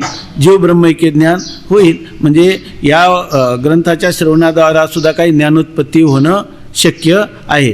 आता असं जरी असेल तर असे असूनही ग्रंथाच्या योगाने मोक्ष होत नाही असे कोणी म्हणेल तर तो दुराग्रहच म्हणावा लागेल. आणि तो नाही अजूनही असे काही सनातनी लोक आहेत, काशीमध्ये जर गेलं ना तर ते म्हणतात आम्ही विचारसागर ऐकला, तुम्ही काय श्रवण केलं? ते वेदांत काय विचारसागर, विचारचंद्रोदय, वृत्ती प्रभाकर, पंचभाषा, ते मागील ज्ञानमंजिरी वगैरे अशा ग्रंथाचं श्रवण केलं. ते म्हणे शक्यच नाही. कारण काय, हे वेद जो आहे तो संस्कृत भाषेमध्ये, ती गिरवाण भारतीय आहे, आणि तिच्यामध्ये तत्वमसी हेच वाक्य संस्कृतमध्ये. कारण आता आपण यज्ञात आहुती देतो, ऐके नाही, तर त्याच्यामध्ये आपण काय म्हणतो, विष्णवे नमः, ऐके नाही, विष्णू भगवान विष्णूला नमस्कार असो. आणि जर ज्यावेळेस आहुती देताना ते म्हणतात जर तुम्ही म्हटले, कारण देवांना ही भाषा कळत नाही, देवांना कोणती भाषा कळते? फक्त संस्कृतच भाषा कळते. त्यांना जर तुम्ही म्हटले का विष्णूला काय वंदन असो, श्री गणेशाय नमःच म्हटलं पाहिजे, की ऐश्वर्य संपन्न गणेशाला वंदन असो, ते वंदन त्याच्यापर्यंत जातच नाही. कारण भाषा कोणती पाहिजे? संस्कृत. म्हणून त्या यज्ञकांडामध्ये सगळेचे सगळे मंत्र कोणते पाहिजे? वेदातले संस्कृतच पाहिजे, असं आपण मान्य करतो की नाही? ते म्हणतात जसं पूर्वमीमांसेत आहे तसंच या ठिकाणी काय आहे, वेदांतामध्ये सुद्धा तसंच आहे. त्याला तत्वमसी हेच वाक्याचं उच्चारण केलं पाहिजे तरच त्याला ज्ञान होतं, एरवी होत नाही. कारण शब्द प्रमाण प्रबल आहे, आणि शब्द म्हणजे कोणताही शब्द चालतो काय प्राकृत भाषेतला? अपौरुषीय असा शब्दराशी जो वेद आहे, त्या वेदामध्ये तत्वमसी महावाक्य आलेले आहे, त्याचं जर उच्चारण केलं तरच मोक्ष होतो. आता हे म्हणण्याचा दुराग्रहच आहे की नाही? आहे की नाही? याला जर म्हटलं काय इदम पुस्तकम ना, हे पुस्तक आहे असं जर म्हटलं तर संस्कृत जाणणाऱ्याला कळलं, ऐके नाही. आणि मी म्हटलं हे पुस्तक आहे, मराठीत म्हटलं तर कळत नाही का? याचं अपरोक्ष ज्ञान होत नाही का? ऐके नाही, होतच नाही. किंवा काय इट इज अ बुक असं म्हटलं तरी त्याचं काही ज्ञान होत नाही का? होतच, ऐके नाही. म्हणून आणि तरी म्हटलं का नाही पण आमचंच म्हणणं खरं, तर याला काय म्हणतो आम्ही? दुराग्रह असं म्हणतो. थोडक्यात हा ग्रंथ मोक्षाचं साधन नाही असं तुला म्हणता येणार नाही. कारण मोक्षाचे साधन आहे जीव ब्रह्मैक्य ज्ञान. ते जर या ग्रंथातून होत असेल, त्या वेदांताच्या उपनिषदाच्या समानार्थक त्याचा आशय किंवा अभिप्राय सांगणारी वचनं जर श्रोत्याच्या कानावर गेली तर त्याला सुद्धा अपरोक्ष ज्ञान व्हायला हरकत नाही, परोक्ष ज्ञान व्हायला हरकत नाही. मग आमच्या या ग्रंथापासून जीव ब्रह्माची एकता, ही एकतेचंही ज्ञान होतं, आणि याच्यामध्ये सुद्धा वेदासारखी परोक्ष वाक्य काय अवांतर वाक्य जी आहेत ती ब्रह्माचं परोक्षही ज्ञान करून देतात आणि तत्वमसी अर्थाची असणारी वाक्य ही अपरोक्षही ज्ञान करून देतात. म्हणून नाथ महाराज वगैरे संत अजिबात घाबरत नाही, आहे की नाही. ते म्हणतात तुम्ही किती संस्कृतचा अभिमान धरा, पण आम्ही काही त्याच्याबद्दल मानणार नाही. आमचं म्हणणं आहे का जी वस्तू आपली आहे ती कोणत्याही भाषेत वर्णन केलं उच्चार केला ते आपल्या वस्तूचं आपल्याला ज्ञान व्हायला काय हरकत आहे. जी गोष्ट अदृष्ट आहे तिचं वर्णन वेदामधलं जे कर्मकांड आहे, आपण इथं जे उच्चारण करणार वेदातल्या वाक्यातलं तुम्हाला आहुती देताना जे मंत्र म्हणणार त्याचं फल कुठं मिळणार आहे आपल्याला, अदृष्ट फल मिळणार आहे की नाही. देह पातानंतर फल मिळणार आहे. त्याच्याबद्दल वेदाचं संस्कृत वचन आम्ही एक वेळ मानू, पण या ठिकाणी हे आत्मा आपलं स्वतःचं स्वरूप आहे, तो ब्रह्मरूप आहेच आहे की नाही. आणि जर तू ब्रह्मरूप आहे हे जर कळलं तर आपल्याला याची दे याची डोळा आपलं ब्रह्माचं आत्मत्वाने ज्ञान होतं की नाही. मग याच्यासाठी भाषेचं काय, जिथं दृष्ट फल असेल त्या ठिकाणी भाषेची अडचण नाही. अदृष्ट फल असेल तर मग मात्र तुम्हाला त्याच्यासाठी काय केलं पाहिजे की त्या वेदातले जे वचन आहे त्यांचं तुम्हाला चिंतन केलं पाहिजे, असं काही लोक सांगतात. तर लक्षात आलं ना. म्हणून आपल्याला कधी चिंता वाटू नये. नाथ महाराज तर उपेक्षा करतात. संस्कृत वाणी देवे केली प्राकृत काय चोरापासून आली. अरे संस्कृत वाणीचा जनक परमात्मा आहे आणि इतर भाषा कोणापासून झाल्यात, ते काय चोरांनी केल्यात का. ते म्हणतात असो तर या अभिमान भुली. ते म्हणतात लोक अभिमानाने भुरळ पडली, वगैरे थोडं संस्कृत यायला लागलं तर संस्कृत भाषेचाच अभिमान धारण केला. वृथा बोली काय काजा, आम्ही त्याच्याशी जास्त बोलतही बसणार नाही म्हणतात याच्यामध्ये. म्हणून नाथ महाराजांनी तो हरिपंडित आहे ना, तो काशीहून त्याला आणलं आणि सांगितलं की इथं लोकांना पोथी सांग. त्यांनी पाहिलं इथं वडार समाज आहे, आदिवासी आहे, ब्राह्मण आहे, क्षत्रिय आहे आणि बसतात कथा सांगत, आहे की नाही. आणि भावार्थ रामायण सांगता सांगता तत्वमसी महावाक्य सांगतात, नाथ भागवत सांगता सांगता तत्वमसी महावाक्य. त्यामुळे हे बरोबर नाही. हे संस्कृतमध्ये पाठ झाले पाहिजे, मराठीमध्ये घेऊन काय उपयोग आहे याचा, असं त्यांनी सांगितलं. मग ते म्हणणे तू सांग. मग त्या मी सांगतो. त्यामुळे मी नाही सांगणार, मी मराठीतून सांगणार. मग हरिपंडित बसले. मग त्यांनी सुरू केला काय अस्मिन् ग्रंथे या अधिकारी असती तस्य प्रयोजनम इदम भवती अधिकारी काहा भवती काय संबंध किंवा असती काय असं सांगायला लागला. तर ती लोक म्हणते काय भरते. लोकांनी फक्त डाग दिले नाही हरिपंडिताला. हळूहळू संख्या कमी होत गेली. हरिपंडित म्हणला काशीला गिराईक आहे, इथं काय कोणी याचं, तर रुसून निघून गेला पुन्हा. पण त्याला पुन्हा त्याला वडिलांचं महात्म्य वगैरे कळलं, पण त्याचा अभिमान मात्र शेवटपर्यंत संस्कृत भाषेचा तसाच राहिला असं सांगतात चरित्रामध्ये. असो, आता हा दुराग्रहच आहे की नाही त्याचा, म्हणून आपल्याला कधी दुराग्रह वाटू नये किंवा आपल्याला असं वाटू नये की आपण संस्कृत शिकलो आणि दुसऱ्याला हे वेदांताचं चिंतन सांगायचं म्हणजे यांना संस्कृत येत नाही त्यामुळे याचे ते अधिकारी नाहीत असं काही समज. याचा अर्थ समजायचा का आपल्याला मराठी भाषा चांगली येत नाही त्यामुळे आपण यांना सांगू शकत नाही, आहे की नाही. आपल्या कोणत्याही भाषेमध्ये आपल्याला सांगता आलं पाहिजे. आपलं याच्यावर आपलंच कमी पडतं असा त्याचा अर्थ आहे. ज्ञानेश्वर महाराजांनी सांगितलं की नाही मराठीमधून त्या काळच्या शब्दात सगळे सांगितले की त्यातले काही शब्द आता गावंढळ समजले जातात, आहे की नाही. आपल्याला जर आपण जर कोणाला म्हटलं बरेच शब्द आहेत पण आता मला आठवत नाही, पण एक नेहमीचं उदाहरण आहे. आपण म्हणलं रस्त्याने महाराज तुम्ही बरं झालं भेटले, तुम्हाला आहे ना तो आमका मनुष्य पुसत होता, ऐक ना ते म्हणा पुसत म्हणतात की नाही जुनी लोक, पुसत होता. त्याचं सुद्धा उच्चारण त्यांनी केलं की नाही. आपल्याला काय शब्दाचा अभिनय धरायचं कारण नाही, त्याचा अर्थ आपल्याला कळावा एवढंच त्याचा हे. म्हणून आपले हे वेदांत जरी शिकलं प्रस्थांतर आहे तर ही सगळी सांगता कशातून आली पाहिजे मराठीमध्ये. पण मराठीमध्ये सांगताना नेमकं प्रस्थांतर काय आहे हे संस्कृत चांगलं असल्याशिवाय कळेल का, ऐक नाही. संस्कृत चांगला प्रवेश केल्याशिवाय कळणार नाही, पण कळून नंतर मग त्याचा व्युत्पत्ती आगवी विसरीजे, परंतु कधी आधी शिकीजे आणि मग विसरीजे. आता त्याच्यानंतर दुसरा विकल्प केला होता त्यांनी. आता मोक्षाकरिता दुसरी साधने आहेत म्हणून या ग्रंथात प्रवृत्ती होत नाही असे म्हणेल तर मोक्षाचे दुसरे साधन काय. आता तो काय म्हणतो, ठीक आहे तुमचा ग्रंथ मोक्षाचं साधन आहे पण मोक्षाची दुसरी साधनं आहेत ना. का तुमचा ग्रंथच मोक्षाचं साधन असता तर गोष्ट ठीक आहे, मोक्षाची दुसरी साधनं आहेत आणि ती दुसऱ्या साधनाकडेच लोकांची प्रवृत्ती आहे, नाही की. म्हणून या ग्रंथामध्ये कोणाची प्रवृत्ती होत नाही. मी इथं विचारसागर वृत्ती प्रभाकर हे 2 ग्रंथ आहे, यांनी मनुष्याला जीव ब्रह्मैक्य ज्ञान होतं. पण तरीसुद्धा कोणी राहत नाही. ते म्हणतात जीव ब्रह्मैक्य ज्ञानाचं साधन कुठे? काशीला आहे, ऋषिकेशला आहे. कारण का? त्याच्याशिवाय होत नाही. म्हणून सगळेच लोक जर काशीला ऋषिकेशला जायला लागले तर मग तुमच्या ग्रंथाला कोणी गिऱ्हाईक राहील का? तसं इथं सांगतात की जीव ब्रह्मैक्य ज्ञानाचं हे तुमचाही ग्रंथ साधन जरी असला तरी याच्यात कोणाची प्रवृत्ती नाही. कारण जीव ब्रह्मैक्य ज्ञान कशाने होतं? उपनिषद वगैरे ऐकले, ब्रह्मसूत्र, उपनिषद, गीताभाष्य याच्यामधूनही ब्रह्मज्ञान होतंच की नाही. आणि मग सगळ्या लोकांची प्रवृत्ती कुठे? तिकडंच आहे. ऐका, म्हणून तुमचा ग्रंथ शेवटी काय आहे? निष्फलच आहे. असं कोणी म्हणेल की नाही? म्हणू शकतं. म्हणू किंवा नाही म्हणू, पण इथं शंका केलेली आहे. मोक्षाकरता दुसरी साधने आहेत म्हणून या ग्रंथात प्रवृत्ती होत नाही असे म्हणेल तर मोक्षाचे दुसरे साधन काय? त्याला म्हणतात ठीक आहे, आमचा ग्रंथ मोक्षाचं साधन आहे परंतु लोकांची प्रवृत्ती दुसरीकडं आहे. तेव्हा आम्ही तुला असं विचारतो का मोक्षाचं दुसरं साधन काय? म्हणजे जीव ब्रह्मैक्य ज्ञाना वाचून दुसरं साधन आहे का? किंवा आमच्या ग्रंथात जे साधन सांगितलं त्याच्या व्यतिरिक्त काही साधन आहे का तिथं? असं त्याला विचारतात की मोक्षाचे दुसरे साधन काय? मोक्ष दुसऱ्या कोणत्या साधनापासून होतो? दुसरी साधन आहेत आणि त्याच्याकडे लोकांची प्रवृत्ती. आमचं म्हणणं असं आहे का दुसरं साधन कोणतं? आमच्या ग्रंथाच्या अतिरिक्त दुसरं साधन कोणतं मोक्षाचं हे तुला सांग. तर दुसरे साधन म्हणजे उपनिषद, सूत्रभाष्यादी संस्कृत ग्रंथ, त्यांनी जीव ब्रह्मैक्य ज्ञान होऊन मोक्ष होतो म्हणून हा ग्रंथ निष्फल आहे. तुमचं दुसरं साधन का बरं? लोक म्हणतात की प्रस्थानत्रयी. प्रस्थानत्रयी म्हणजे गीता, उपनिषद आणि ब्रह्मसूत्र यांचं जर आपण चिंतन केलं त्यापासून जीव ब्रह्मैक्य ज्ञान होऊन मोक्ष होतो. तेव्हा हे ग्रंथ दुसरं साधन आहे. आमच्या ग्रंथावरून इतर मोक्षाचं साधन कोणतं? तर उपनिषद, ब्रह्मसूत्र, त्याच्यावर असणाऱ्या आचार्यांचं भाष्य, ही सगळी मोक्षाची साधनं उपलब्ध आहेत आणि तिकडं सर्व लोकांची प्रवृत्ती आहे. तुमच्या ग्रंथाकडं कोणाची प्रवृत्ती नाही म्हणून तुमचा आरंभिलेला ग्रंथ हा निष्फळ आहे. असं कोणी म्हणेल का? नाही म्हणेल.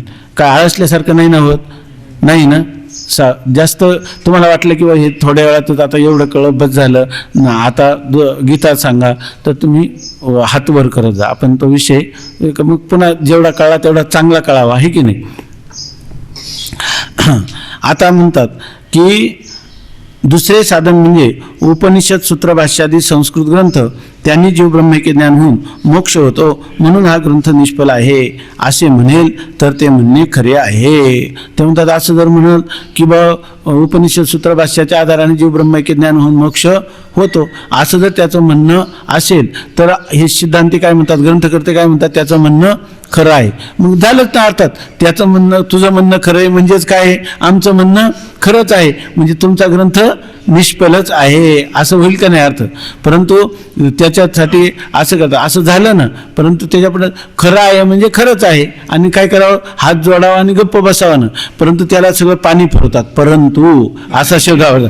तुझं म्हणणं खरं आहे परंतु ज्यांना संस्कृत भाषेचे ज्ञान नाही त्यांना या ग्रंथाचा काय उपयोग? आता सगळ्या लोकांना काही संस्कृत येतं का? ज्या लोकांना संस्कृत येत नाही त्यांना त्या उपनिषद, सूत्र भाष्याचा काय उपयोग आहे का? काय आता परवा आम्हाला एकाने भागवत आणून दिलं, टीकेसहित भागवत आहे, आणि ते काय म्हणतो की मला पूर्वी कोणीतरी सांगितलं भागवत ग्रंथाच्या चिंतनाने मोक्ष होतो म्हणून मी भागवत घेतलं म्हणे त्या काळात मध्ये पैसे देऊन. नंतर मी पाहायला लागलो त्याचं मला काहीच कळेना, त्याचं मला काहीच कळेना. मग मी त्यांना सांगितलं बा तुम्ही तर सांगितलं या ग्रंथाचं तुम्ही घ्या म्हणजे तुम्हाला काय मोक्षाचं साधन आहे, हा ग्रंथ म्हणजे मोक्ष होईल, हा ग्रंथ असलाच पाहिजे. घेतला पण मला त्यातलं काहीच कळत नाही. त्यांनी सांगितलं तुला ते वाचण्यासाठी कळण्यासाठी नाही, नुसता त्या ग्रंथाला दररोज 108 प्रदक्षिणा केल्या तरी तुला मोक्ष होईल. मग तो म्हटला की मी आता काय केलं, मग तसंच केलं आणि दररोज 508 प्रदक्षिणा करत होता तो दररोज. आता त्याचं वय झालं जवळजवळ 80 का काहीतरी 79. मग तो डोक्यावर घेऊन आला, इथं भोसरीपासून चालत आला तो आणि इथं ते ग्रंथ दिला आणून. तर तो म्हटला की आता काय झालं, माझं वय झाल्यामुळे मला प्रदक्षिणाही होत नाही असं तो म्हटला. याचा अर्थ त्याला संस्कृत भाषेतला नव्हता का ग्रंथ, पण त्याला त्याचं आकलनच होत नाही कारण ती भाषाच कळत नाही ना.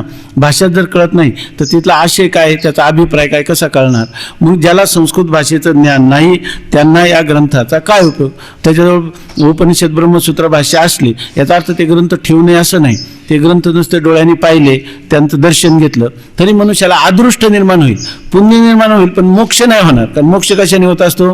जीव ब्रह्मैक्य ज्ञानाने होतो. जीव ब्रह्मैक्य ज्ञान कळून घ्यायचं म्हटलं तर त्याच्या ज्या प्रक्रिया आहे त्या कळायला तुम्हाला भाषा तर कळली पाहिजे. मग ज्यांना सूत्रभाष्यादी ग्रंथाचा संस्कृत कळत नाही त्यांना उपयोग काय? अर्थात उपयोग काहीही नाही. मंदबुद्धी पुरुषांना याच प्राकृत ग्रंथापासून जीव ब्रह्मैक्य ज्ञान उत्पन्न होईल. ज्यांची इथं मंदबुद्धी म्हणजे एवढंच घ्यायचं का ज्यांची बुद्धी फार तीक्ष्ण नाही, म्हणजे व्याकरण न्याय वगैरे यांच्यामध्ये त्यांचा विशेष प्रवेश नाही संस्कृत ग्रंथामध्ये, तर त्या पुरुषांना जीव ब्रह्मैक्य ज्ञान ह्या ग्रंथापासून उत्पन्न होईल की नाही? म्हणजे जरी ज्याला संस्कृत ज्ञान नाही आणि जरी या ग्रंथाचं चिंतन करील तर मोक्षाचं साधन कोण आहे? जीव ब्रह्मैक्य ज्ञान. आणि ते जीव ब्रह्मैक्य ज्ञान त्याला होईल की नाही? ह्या मराठी किंवा प्राकृत भाषेपासून होईल. म्हणून मंदबुद्धी मुमुक्षू करता या ग्रंथाचा आरंभ अवश्य व सफल आहे. जे फार तीक्ष्ण बुद्धीचे लोक आहेत, ज्यांना संस्कृतमध्ये व्याकरण न्याय सांख्य सगळ्या दर्शनाचा परिचय आहे, अशा लोकांचा काय होईल? त्या संस्कृत ग्रंथामध्ये प्रवेश होईल आणि त्याचा अनुबंध जाणून ते मुक्त सुद्धा होतील. परंतु सगळे लोक संस्कृत जाणणारे आहेत का? नाही. मग ज्यांना संस्कृत भाषा येत नाही परंतु असे असणारे मंद मुमुक्षु, त्यांच्यासाठी आमचा ग्रंथ सफल आहे की नाही? आहे. मग आमचा ग्रंथारंभ निष्फल आहे का? नाही. ग्रंथारंभ निष्फल आहे का? नाही. जगात मुमुक्षु आहेत की नाही? आहेत. फार नाहीत का? कमी आहेत? सर्वच काय आहेत? मुमुक्ष आहेत. आहे की नाही? सर्वच काय आहेत? मोक्ष. आणि मोक्ष कशाने होतो? जीव ब्रह्मैक्य ज्ञानाने. जीव ब्रह्मैक्य ज्ञान प्रस्तांतरी भाष्याच्या द्वारा होतं का कोणत्याही भाषेच्या द्वारा होतं? आणि त्या ही प्राकृत भाषा जरी असली तर जीव ब्रह्मैक्याला उपयोगी असं चिंतन याच्यात आलं की नाही? आलं. मग आमच्या ह्या ग्रंथाने जीव ब्रह्मैक्य ज्ञान होईल का नाही? होईल. मग हा ग्रंथ उपयुक्त आहे का असफल आहे? काय आहे? सफल आहे. हे नक्की झालं ना. म्हणजे आता आपण ऐकायला काही हरकत नाही. असं म्हणता म्हणता ग्रंथ संपून जाईल तरी आपल्याला वाटतं की आहे की नाही.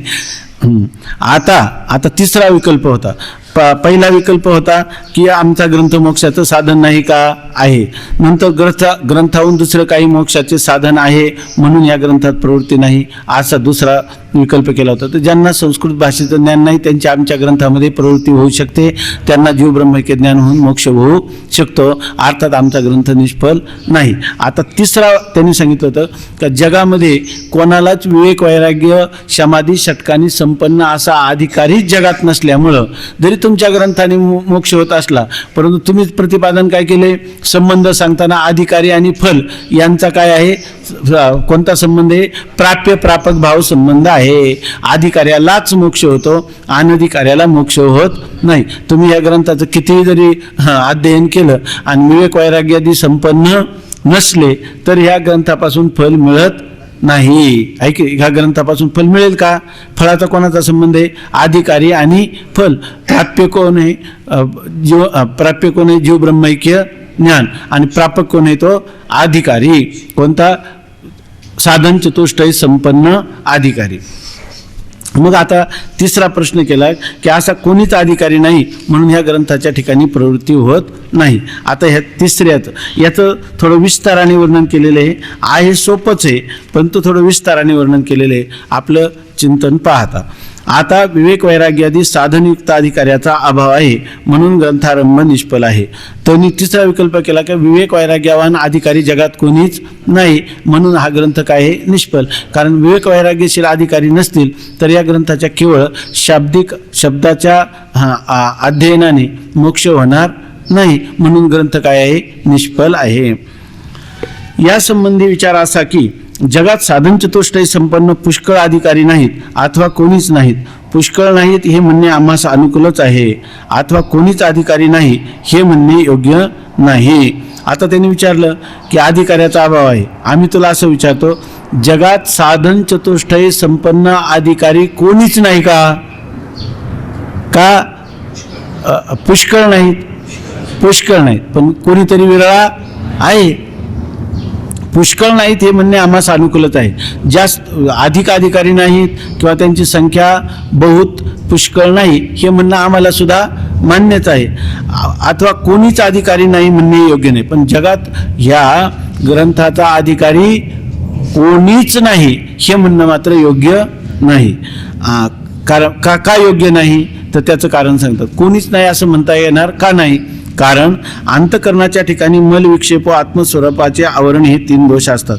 म्हणजे याचा अर्थ असा आहे की कोणीच नाही म्हणजे काही एखादा अधिकारी असा असतो की कोणीच नाही, फार नाहीत हे आम्हालाही मान्य आहे, पण कोणीच नाहीत हे म्हणणं आम्हाला मान्य नाही.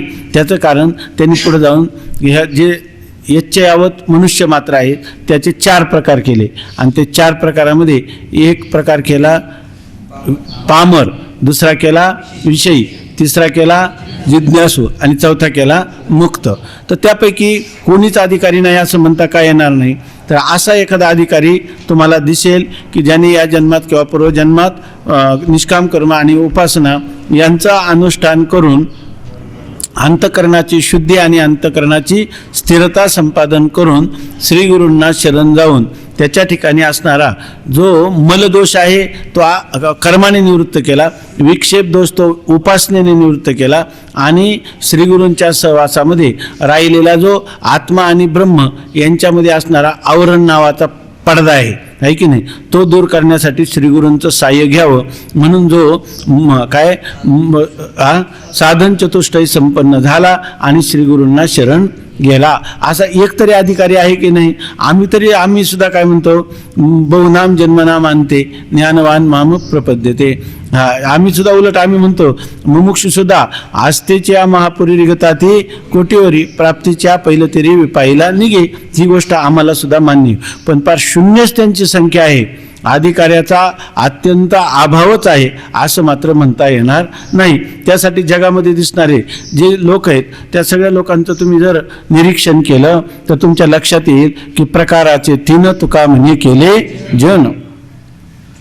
आता बघा, कारण अंतःकरणाच्या ठिकाणी मल विक्षेप व आत्मस्वरूपाचे आवरण हे 3 दोष असतात. शुभ कर्माने 3 दोष असतात, मल विक्षेप आणि आवरण. त्यापैकी शुभ कर्माने मल कशाला म्हणतात? अंतःकरणातील पाप वासना. विक्षेप कशाला म्हणतात? अंतःकरणातील चंचल्य. आवरण कशाला म्हणतात? आदी पदार्थाविषयी मी आणि माझे अशा प्रकारची जी अंतःकरणाची बुद्धी का बरं ना, अंतःकरणाची वृत्ती, तिला काय म्हणतात? आवरण नावाचा दोष. म्हणजे आपल्याला मी कोण आहे हे न कळणं आहे की नाही, मी कोण आहे हे न कळणं, देहाधिकाविषयी काय मी देहच आहे अशा प्रकारची सत्यत्व बुद्धी होते आणि ब्रह्म मी आहे असं वाटत नाही. कारण का? मध्ये आवरण नावाचा दोष आहे. ज्याचे ठिकाणी मल विक्षेप आहेत, बरं का काय झालं, अंतःकरणाच्या ठिकाणी मल विक्षेप व आत्मस्वरूपाचे आवरण हे 3 दोष असतात. हे 3 दोष कोणाचे? अज्ञानकृत आहे की नाही. मल विक्षेप आणि आवरण हे कोण करतं? आवरण कोण करतं? अज्ञान आहे का, अज्ञानकृत आवरण म्हणजे अज्ञानाने केलेलं आवरण, म्हणजे मी कोण आहे हे कळू न देणं. आता हे जे मल विक्षेप दोष आहेत तर शुभ कर्माने मलदोष. शुभ कर्म आपण चिंतन करतच आलो. शुभ कर्म म्हणजे काय?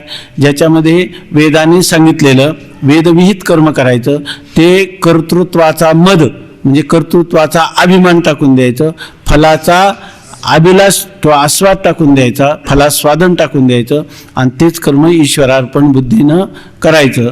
असं जर केलं तर त्याच्यामुळे मल नावाचा दोष निवृत्त होतो.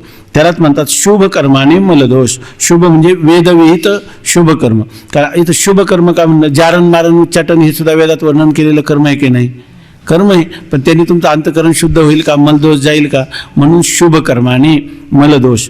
उपासनेने विक्षेप दोष. आणि आपली वृत्ती जी चंचल होत असते, पुन्हा पुन्हा उपासना म्हणजे परत परत त्या आपल्या इष्टदेवतेच्या आकाराची केली तर हळूहळू तिच्यातला विक्षेप किंवा चंचलता कमी होत जाते. म्हणून उपासनेने विक्षेप दोष निवृत्त होतो आणि ज्ञानाने आवरण दोष निवृत्त होतो. जे ज्याच्या अज्ञानाने भासतं ऐकून ते त्याच्या ज्ञानाने निवृत्त होतं. म्हणजे आवरणाने आपलं ज्ञानाने आवरण दोष निवृत्त होतो. ज्याच्या ठिकाणी मल विक्षेप आहेत तो अधिकारी नाही. ज्याच्या ठिकाणी मल आणि विक्षेप आहे तो ह्या ग्रंथाचा अधिकारी आहे का? नाही. परंतु या किंवा पूर्वजन्मात निष्काम शुभ कर्म आणि उपासना यांच्या अनुष्ठानाने ज्याच्या मल विक्षेपाचा नाश झाला आहे तो ज्ञान योग्य अधिकारी आहे. परंतु ज्याच्या ठिकाणी मल आणि विक्षेप आहेत ते तर या ग्रंथाचे अधिकारी नाहीत, परंतु शुभ निष्काम कर्माने आणि उपासनेने ज्याचा मल आणि विक्षेप हे दोन दोष निवृत्त झालेले आहे आणि आवरणभंग करण्यासाठी जो प्रवृत्त झाला आहे असा पुरुष या ग्रंथाचा अधिकारी आहे की नाही? आहे. हे प्रथम तरंगात सविस्तर सांगितले आहे. पहिल्या तरंगात त्याचा विचार होऊनच गेलेला आहे.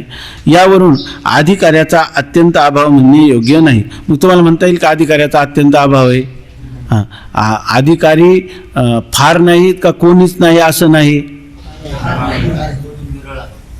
अधिकारी फार नाहीत का कोणीच नाही असं म्हणणं योग्य नाही. दोन्ही पण बरोबर आहे. दोन्ही पण काय आहे? बरोबरच आहे. यावरून अधिकाऱ्याचा अत्यंत अभाव म्हणणे योग्य नाही. आता सर्व जीव विषय सुखाच्या ठिकाणी तृप्त आहेत. नित्यमोक्ष सुखाची कोणास जरुरी नाही म्हणून ग्रंथारंभ निष्फळ आहे हेही म्हणणे बरोबर नाही. आता त्यांनी काय सांगितलं? सर्व लोकांना सुख पाहिजे, पण निर्विषय ब्रह्मसुख पाहिजे का विषय सुख पाहिजे? सगळ्या लोकांना विषय सुख पाहिजे आणि विषय सुखाने ते तृप्त आहेत. तुमचा नित्यमोक्षाची कोणालाही इच्छा नाही असं जो पूर्वपक्ष म्हणत आहे. नित्यमोक्ष सुखाची कोणास जरुरी नाही म्हणून ग्रंथारंभ निष्फळ आहे. तुम्हाला मोक्षाचं सुख कसं आहे? विषय विरहित सुख आहे. आणि लोकांना इच्छा कशाची आहे? विषय सुखाची. आणि तुमच्या मोक्षात विषय सुख तर नाही आणि म्हणून त्याच्याकडे कोणाचीच प्रवृत्ती नसल्यामुळं हा ग्रंथारंभ निष्फळ आहे असं तू जे म्हणतो तरी हेही म्हणणे बरोबर नाही. लोकांना विषय सुखाची इच्छा आहे का सुखाची इच्छा आहे? सुखाची इच्छा आहे. काल गेलं ना आपलं, इच्छा कशाची आहे? त्यामुळं लोकांना सगळ्यांना विषय सुखाची इच्छा आहे आणि मोक्ष सुखाची कोणाला इच्छा नाही म्हणून हा ग्रंथारंभ निष्फळ आहे असं तुला म्हणता येणार नाही. लोकांना सुख मात्राची इच्छा आहे किंवा मात्र सुखाचीच इच्छा आहे. विषयच्या द्वाराच ते सुख झालं पाहिजे असं लोकांचं म्हणणं नाही. हे अगदी खरं आहे का? आता जर वरवर पाहिलं तर खरोखर असंच आहे की नाही? असंच आहे की नाही?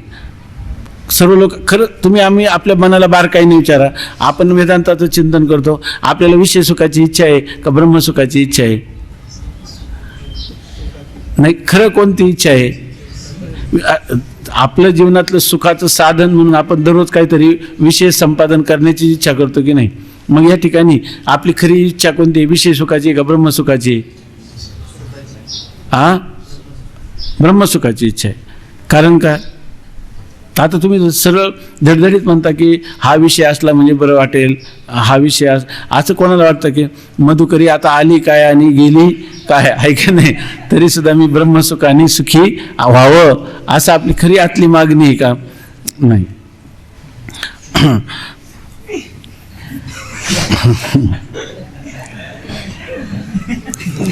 बाकीचं काही असो, आपण झोपेत जातो की नाही? झोपेत जातो की नाही? दिवसा जरी आपल्या ह्या आपात विषय दिसल्या पण खऱ्या अर्थाने आपली खरी मागणी काय आहे? सुखाचीच मागणी. कशावरून? तर सुषुप्तीमध्ये सुख आहे आणि विषय नाही, तरी आपण विषय सुखाचा परित्याग करून, नुसता त्याग करून नाही, त्याच्या आठवणीचा सुद्धा परित्याग करून, आहे की नाही, त्या विषयांच्या आठवणीचा सुद्धा परित्याग करून आपण जे काही निर्विशेष सुख आहे सुषुप्तीमध्ये आपल्याला अनुभवाला येतं तिकडं जातो आणि ते जे सुख आहे ते विषय विवर्जित सुख आहे की नाही? त्याला विषय विवर्जित सुख कुठं आहे? ब्रह्मसुख आहे. म्हणून ब्रह्मसुखाचीच आपल्याला खऱ्या अर्थाने इच्छा आहे, विषय सुखाची इच्छा नाही. आपण बारीक विचार केला तर ही गोष्ट येते की नाही? आता तुम्ही म्हणाल की तो विषय नंतर येईल, आता आपल्याला नंतर कळेल. त्या सुषुप्तीमध्ये सुख आहे ते खरं कोणाचं सुख आहे? विषयाचं सुख नाही, पण ते सुख कोणाचं आहे? ब्रह्माचंच सुख आहे. फक्त एवढंच आहे की आपण म्हणतो मी सुखाने झोपलो होतो पण मला काहीच कळत नव्हतं. मग सुखाने झोपलं होतं म्हणजे सुख पण आहे आणि काही कळत नव्हतं म्हणजे अज्ञान पण आहे. आणि त्या ज्यावेळेला झोपेत सुख असतं त्यावेळेला आपल्याला आता काय सुखाचा आनंद चाललाय हे तरी कळतं का? नाही. कारण सुख आहे पण त्या सुखाला सुषुप्ती कालामध्ये त्या अज्ञानाने काय केलेले? आच्छादित केलेलं आहे, आवृत्त केलेलं आहे, झाकलेलं आहे. म्हणून सुषुप्तीतलं सुख कोणतं आहे? आवृत्त, अज्ञानाने आवृत्त असणारं सुख आहे.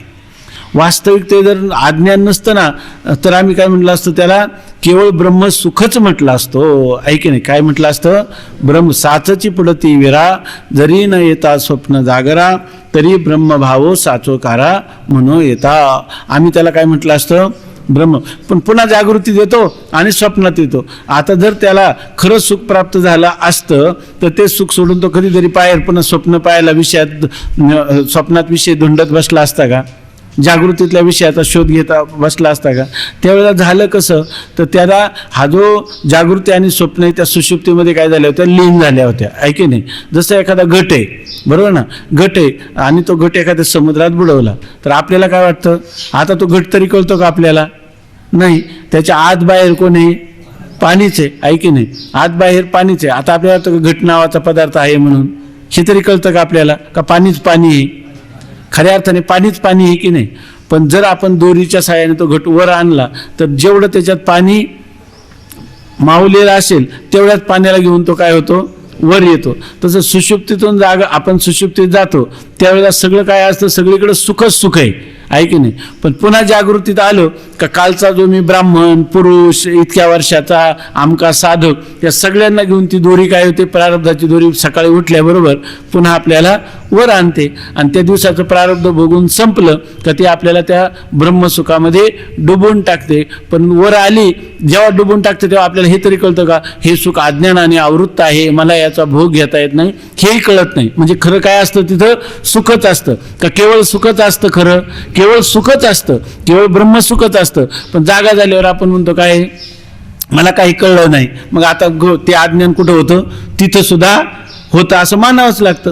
कारण त्यार्थी त्याचं स्मरण होतं. तर स्मरण हे अनुभवपूर्वक होतं. ज्या पदार्थाचा अनुभव घेतला नाही त्याचं स्मरण सुद्धा होणं शक्य नाही. म्हणून ज्ञानोबाराय म्हणतात, साचची पडती विरा, जरी न येता स्वप्न जागरा. जर स्वप्न आणि जागृती अवस्थेला प्राप्त झाला नसता तर आम्ही त्या सुषुप्तीला काय म्हटलं असतो, ब्रह्मभाव, त्याला ब्रह्मस्वरूप स्थिती असंच म्हटलं असतं. आता हा जो अनुभव सांगतो तर त्यावेळेला खरा अनुभव सांगणारा कुठं आहे, मला अज्ञान होतं हा सांगणारा कुठे आहे, जागृतीमध्ये, ऐके नाही. आणि ज्यावेळेला सुषुप्ती तो अनुभव घेतला कोणी, सुषुप्तीचा अभिमानी असणाऱ्या प्राज्ञाने घेतला. आणि सांगणारा कोणी, विश्व आहे. सर लक्षात येतं का, तर हा सांगणारा विश्व आहे. अनुभव घेतला प्राज्ञाने आणि सांगतो कोण, विश्व, ऐके नाही. गोविंदरावाच्या दुःखाची अनुभूती जर रामरावांनी सांगितलं तर कोणी मान्य करील का? हा, म्हणजे खरा तिथं खरं अज्ञानाचाही अनुभव नाही, तिथं काय आहे, केवळ ब्रह्माचाच अनुभूती आहे. पण तुम्ही म्हणता म्हणून आम्ही म्हणतो अज्ञानाने आच्छादित, आहे की नाही. अरे तिथं जसं आहे तसं जागृतीत सुद्धा काय आहे, अज्ञानाने कधी झाकलेलंच नाही, स्वप्नामध्येही झाकलेलं नाही, सुषुप्तीमध्येही सुखाला झाकलेलं नाही. टळटळीत असा प्रयोग केला अमृतानुभवामध्ये माऊलीने. टळटळीत ब्रह्म तुम्ही आहात, तुम्हाला कधी अज्ञानाचं आवरण झालं नाही. विषय भोगाली सुद्धा आत्म्याचा आनंद आहे. अज्ञानाने आवृत्त केलं तेव्हा सुद्धा आत्म्याचाच आनंद आहे. आणि स्वप्नामध्ये जेव्हा विषयाचा भोग झाला तेव्हाही आत्म्याचाच आनंद आहे. आणि आत्म्याच्या अतिरिक्त सगळे पदार्थ खोटे कल्पित मिथ्या आहेत. त्या सद्वस्तूला ते कधी आवरणही करू शकत नाही आणि त्याला कधी झाकूही शकत नाही, कारण ते पदार्थ आहे मिथ्या आणि हा आहे सद्वस्तू, त्रिकालाबाधित सत्य नित्य, आहे की नाही. त्याला या वस्तूंनी काय आवरण केल्यासारख्या वाटल्या का, आवरणच केलं त्याला, हा आवरण केल्यासारख्या वाटल्या. म्हणून तुकाराम महाराज म्हणतात ना, कोणाचा कोणाशी न धरे संबंध, आहे शुद्ध बुद्ध ठाईचे ठाई, असं सांगतात. यावरून अधिकाऱ्याचा अत्यंत अभाव म्हणणे योग्य नाही. अधिकाऱ्याचा अत्यंत अभाव म्हणता येईल का, नाही. फार नाही का, कोणीतरी आहेत, कोणीतरी आहेत. आता सर्व जीव विषय सुखाच्या ठिकाणी तृप्त आहे, नित्य मोक्ष सुखाची कोणाच जरुरी नाही, म्हणून ग्रंथारंभ निष्फळ आहे, हेही म्हणणे बरोबर नाही. आता तो म्हणतो का नित्य मोक्ष सुखाची कोणालाच इच्छा नाही म्हणून ग्रंथारंभ निष्फळ आहे, पण हे म्हणणं बरोबर नाही. कारण का, तर सगळ्या विचार केला पाहिजे याच्याविषयी. तर विचार केला तर यच्च यावत मनुष्य मात्रांचा विचार केला तर त्याचे 4 वर्ग दिसतात. त्याच्यामध्ये हे 4 वर्गामध्ये बरेचसे लोक समाविष्ट आहेत, पामर, विषयी, हे अंत, बरोबर ना, जिज्ञासू, मुक्त, हे सगळे असले तर मुक्त पुरुषही थोडे, जिज्ञासू पुरुषही थोडे आहेत, पण आहेत की नाही, आहेत. सगळे लोक विषयी नाही, सगळे लोक पामर नाही, सगळे लोक जिज्ञासू नाही, सगळे लोक मुक्त नाही. पण जे जिज्ञासू आहेत, त्या जिज्ञासू म्हणजे मोक्ष सुखाची इच्छा करणारे, त्यांच्यासाठी आमचा ग्रंथ उपयोगाला आहे की नाही. मग या ठिकाणी अधिकाऱ्याचा असंभव म्हणता येईल का तुला? नाही. तेच वर्णन जरा विस्ताराने सांगतात. उद्या पाहू. पुंडलिक वरदा हरी विठ्ठल श्री ज्ञानदेव तुकार.